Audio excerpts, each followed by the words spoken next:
लीजिए। तो sir final account with adjustment का क्या सीन है मैं बताता हूं।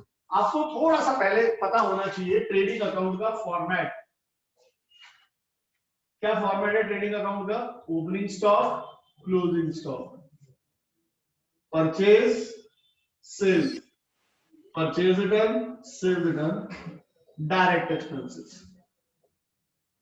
बताओ सर डायरेक्ट एक्सपेंस में क्या क्या आता है? बोलो पात्रा साहब बोलिए। ना ना ना ना वेजेस, सैलरी, नहीं आता यार। Sir manufacturing expenses, octroi, sir power fuel, manufacturing expenses, carriage inward, power, carriage या सिर्फ कैरेज इनवर्ड, ये आता है सर। जीपी, फिर आता है पीएनएल। सर ये नॉमिनल अकाउंट है। GP, rent received, interest received, dividend received,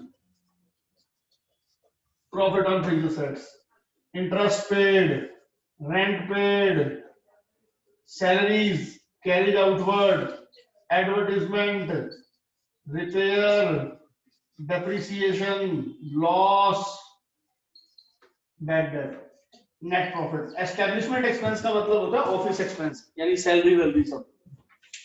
ठीक है सर ऑक्ट्रॉय क्या होता है? बेटा?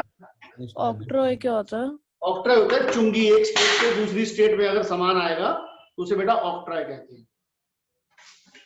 फिर बनता है बैलेंस शीट। बैलेंस शीट बनाने के दो तरीके हैं, एक है ऑर्डर ऑफ लिक्विडिटी, एक है ऑर्डर ऑफ परमानेंस। एक है ऑर्डर ऑफ लिक्विडिटी, एक है order of permanence. Order of permanence करता हूं मान लो मैं। ऑर्डर ऑफ परमानेंस में पहले मैं फिक्स्ड असेट्स दिखाऊंगा, बाद में करंट असेट्स दिखाऊंगा। फिक्स्ड असेट्स में सबसे ऊपर लिखते हैं goodwill, copyright, trademark, patents, plant and machinery, land and building को प्रीमाइसेस भी कहते हैं, इन्वेस्टमेंट्स, फर्नीचर। करंट असेट्स में क्या आएगा? कैश सबसे नीचे आएगा, फिर bank, prepaid expense, accrued income,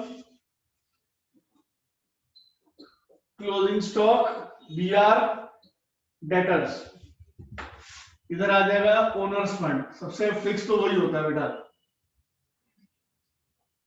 opening capital plus profit minus drawings. यहां आएगा लोन, कोई लॉन्ग टर्म लोन हो। फिर आ जाएगा current liability, creditor, BP, bank overdraft, outstanding expenses etcetera. तो this is the format basically. ठीक है जी, ओके। अब आती है बच्चे बातें आगे की करती है।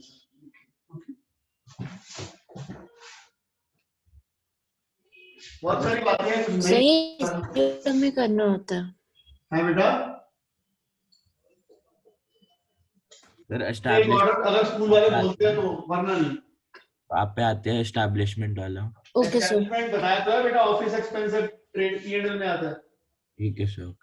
Accounting standard 2, closing stock is valued at, ये नोट जरूर करना, कॉस्ट और net realisable value whichever is less। Accounting standard 2 कहता है क्लोजिंग स्टॉक की वैल्यू मार्केट प्राइस या कॉस्ट whichever is less। ठीक है जी। एक तो ये ट्रेडिंग की क्रेडिट में आ जाएगा। अगर मुझे दो क्लोजिंग स्टॉक गिवन हो तो जिस क्लोजिंग स्टॉक की वैल्यू कम होती है मैं वो दिखाऊंगा। If adjusted purchases given in trial balance,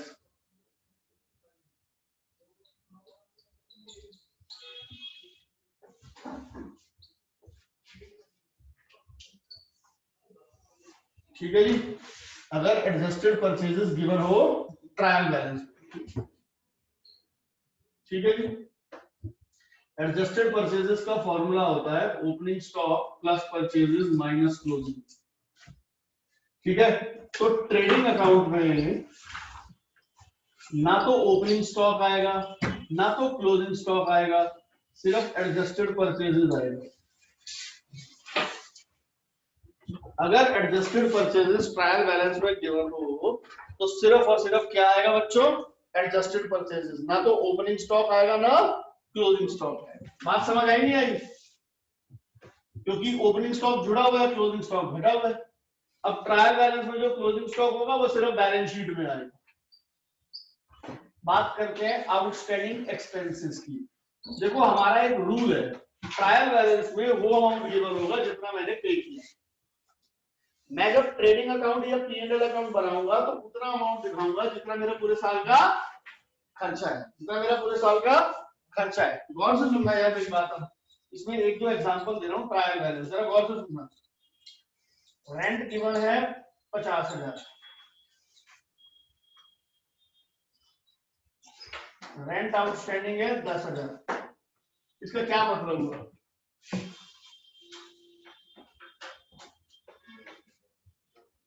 बताओ बच्चों, क्या मतलब हुआ? 50 दे दिए, 10 और है। जब मैं P&L बनाऊंगा तो मैं पूरे साल का खर्चा दिखाऊंगा, 50,000 में 10,000 रुपए आउटस्टैंडिंग, और बैलेंस शीट में आउटस्टैंडिंग रेंट मेरी लायबिलिटी है। कैसा लगा सर? ठीक है, बात करते हैं बी पार्ट की। सर ये चीजें ना बार बार किताबों में मिलती नहीं है। अच्छा जी, 31 मार्च 2019, यहां गिवन है rent 30,000। Rent was not paid for February and March. Rent was not paid for February and March. साल में कितने महीने होते हैं? 12। कितने महीने का पे नहीं किया? ट्रायल बैलेंस में उतना अमाउंट होगा जितना मेरा एक साल का, जितना मैंने पे किया। तो भाई मैंने कितना पे किया बताओ मुझे? 10 महीने का। 1 महीने का कितना हो गया? तो 2 महीने का कितना हो गया? तो भाइयों 6,000 रुपए आउटस्टैंडिंग है। मैं चाहूंगा एक बार इसको नोट करना मांगता है सर, मेरा मन कह रहा है कि प्लीज नोट करो। उसके बाद इंडिविजुअल क्लासेस चलेंगी जिस बच्चे को जो डाउट्स है। अब हम बात करते हैं, फोर्थ एडजस्टमेंट है ना हमारी, प्रीपेड एक्सपेंस। प्रीपेड का मतलब इस साल का है या नहीं है? नहीं है। है भाई? नहीं है। नहीं सर, एसेट है। हाँ जी, हाँ जी, वेरी गुड पार्ट जी। हाँ बहुत बढ़िया सर, बहुत बढ़िया, बिल्कुल लिखो दो। रेंट है 50,000, एडजस्टमेंट में है प्रीपेड रेंट 10,000। सर 50 में से 10 माइनस करें, पूरे साल का खर्चा कितना? 50 में से 10 माइनस किए, पूरे साल का खर्चा है 40।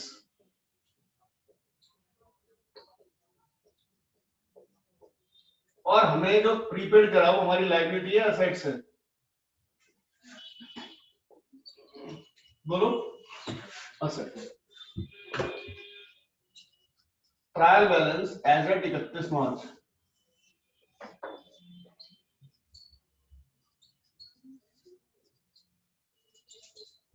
रेंट हो गया 20,000। Rent is paid up to 30/6/2012, मतलब 2012। कितने महीने का प्रीपेड रेंट बताओ सर? बताओ। मार्च में साल खत्म होता है, ये दिखा रखा है हमारे को 30/6। इसका मतलब कितने महीने का प्रीपेड है बताओ? 3 महीने। 3 महीने का। सर ट्रायल बैलेंस में 12 + 3 15 महीने का गिवन होगा। ये जो 20,000 है ये हमने पहले 12 का पे किया, फिर 3 का एक्स्ट्रा 15 का पे किया, 3 महीने का एक्स्ट्रा, 4,000 रुपए प्रीपेड अमाउंट आ गया सर। यही चीज अगर इंश्योरेंस पे होती सर, इंश्योरेंस कभी भी इंश्योरेंस कभी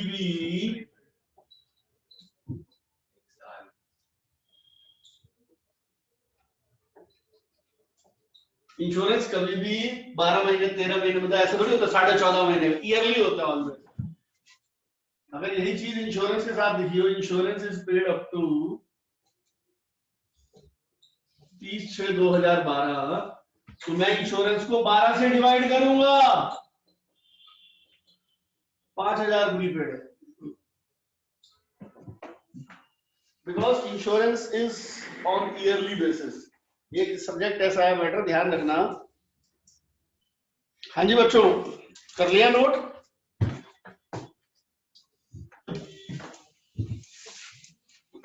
देखो कुछ एडजस्टमेंट्स में बहुत सिंपल होती हैं।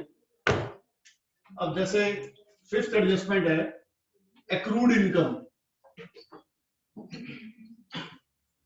ट्रायल बैलेंस में कमीशन दिखा रखा है 70,000, accrued commission 5,000।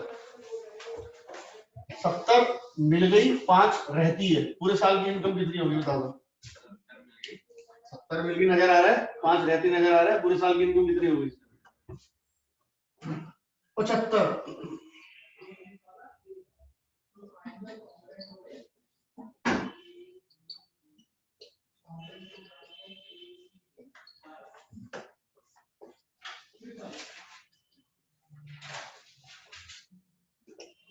Accrued commission 5,000। Advance income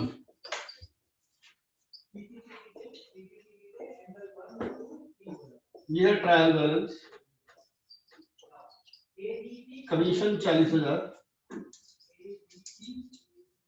advance 10,000। पूरे साल की इनकम कितनी है? 40 में से 10 एडवांस है तो पूरे साल की इनकम कितनी है? 30। सर 30। P&L में दिखाएंगे हम 30। और एडवांस मिला वो ही क्या है? Sir assets. लायबिलिटी बेटा, लायबिलिटी। लायबिलिटी। ठीक है जी। 4 एडजस्टमेंट बहुत सिंपल सिंपल है, मैं उसको लंबा चौड़ा नहीं कराना चाहता। सर ये अक्रूड ये कमीशन प्लस क्यों हुआ सर? एक्रूड का मतलब होता है बेटा income earned but not yet received. काम कर दिया, पैसे नहीं मिले, इनकम इसी साल की है, इसी साल की तो जोड़ दो बेटा। डेप्रिसिएशन खर्चा है P&L की डेबिट में, असेट्स में से माइनस। इंटरेस्ट ऑन कैपिटल खर्चा है P&L की डेबिट में, कैपिटल में plus. Interest on drawing income है P&L की क्रेडिट में, कैपिटल में minus. Interest on loan, loan liability है, लोन क्या है?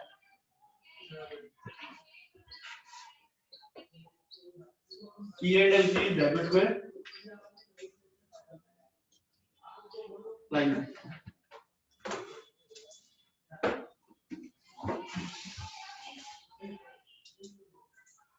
कर रहा हूं। अब हम बैकडेट वाली सबसे बढ़िया वाली हमारी एडजस्टमेंट करते हैं बच्चों, कि इसी में आपको थोड़ा सा परेशानी आती है। लीजिए sir adjustment number 11, this one is trial balance. Debtor 50,000, bad debt बोलो कितने डू, कितने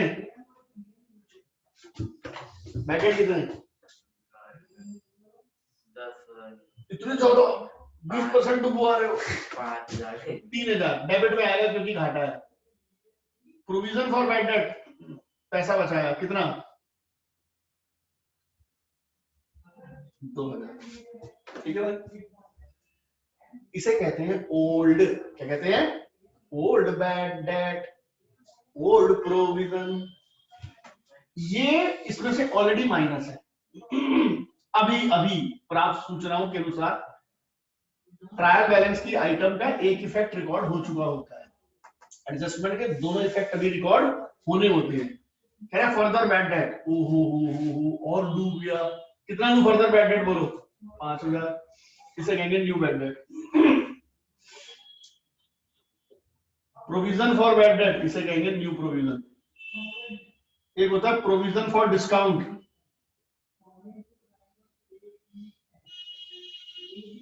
बताता हूं आपको। ये है P&L फॉर्मूला, याद है क्या फॉर्मूला था? Old bad debt plus new bad debt plus new provision minus old provision. अब बनाते हैं बैलेंस शीट।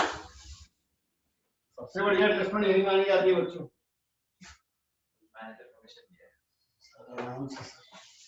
आने ही नहीं है मैनेजर, बिल्कुल भी नहीं आती। करवाऊंगा, अलग बात है। 50,000 के डेटर थे, अभी अभी कितना डूबा है बताइए बताइए बताइए, अभी अभी लेटेस्ट कितना डूबा है? 5,000। ओ हो, बड़े दुख भरे समाचार हैं कि 5,000 डूब गया। बीप बीप बीप, मेरे डेटर रह गए 45,000। अब मुझे इन फ्यूचर शक है कि मेरा 10% और डूबेगा, तो वो किस पर लगेगा?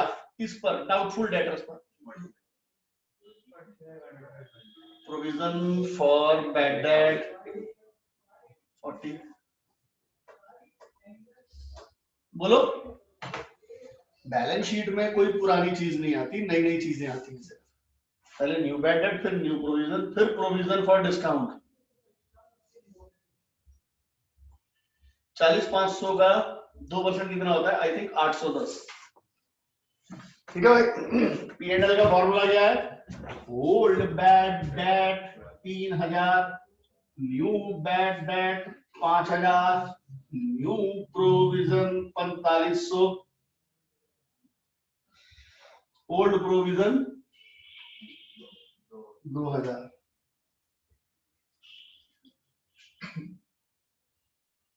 प्रोविजन फॉर डिस्काउंट कितना है?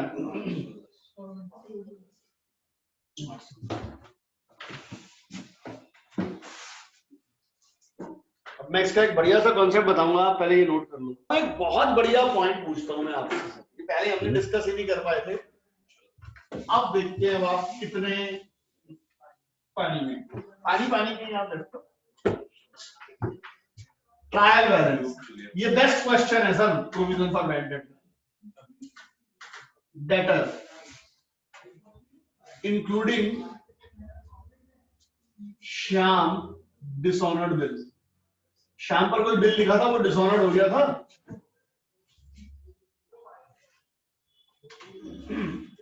70,000। Bad debt 2,000।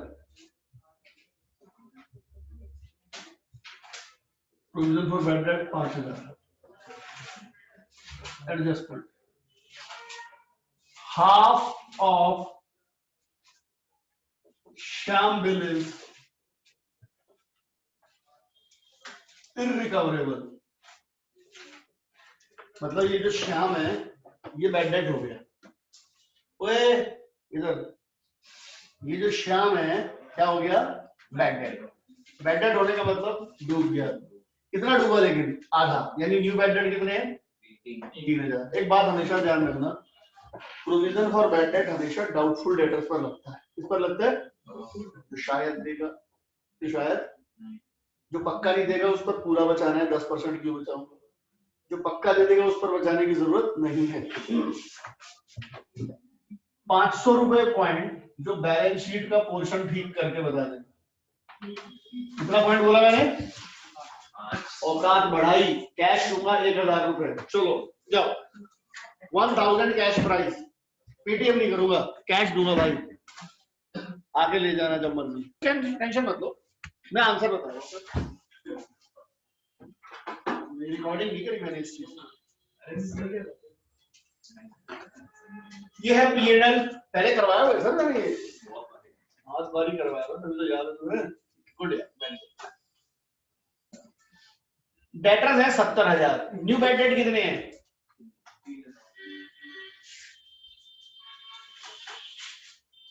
एक छोटी सी बात याद करके बताना, आधा गिलास खाली है, इसका दूसरा मतलब क्या है? आधा बना हुआ है। कोर्ट का वकील आता है, बोलता है आधा पैसा नहीं मिलेगा, नहीं मिलेगा, नहीं मिलेगा। से देखो, ऑफिशियल असाइन नहीं आता, आपको पता जब कोई बैड डेट होता है ऑफिशियल असाइन नहीं आके बोला आधा पैसा नहीं मिलेगा, आधा पैसा। तो दूसरी बात, आधा पैसा पक्का मिलेगा, उस पर क्यों प्रोविजन लगाऊं मैं? तो मैं क्या करूंगा, 70 में से पूरा 6 घटा दूंगा। मेरे 6 पर संशय के बादल हट गए, मुझे इन पर कोई शक नहीं है। आधा पक्का नहीं देगा, आधा पक्का देगा। मैं किस पर लगाऊंगा प्रोविजन? 64,000 पर, 6,400। बढ़िया बढ़िया स्कूल इस पॉइंट को बहुत अच्छे से हाईलाइट करके जरूर देते हैं सर। डीके गोयल में ये क्वेश्चन है, नाम मैंने श्याम सेम लिखा है, बस फिगर्स थोड़ी सी मैंने चेंज की। आधा पैसा पक्का नहीं मिलेगा, ठीक है क्या?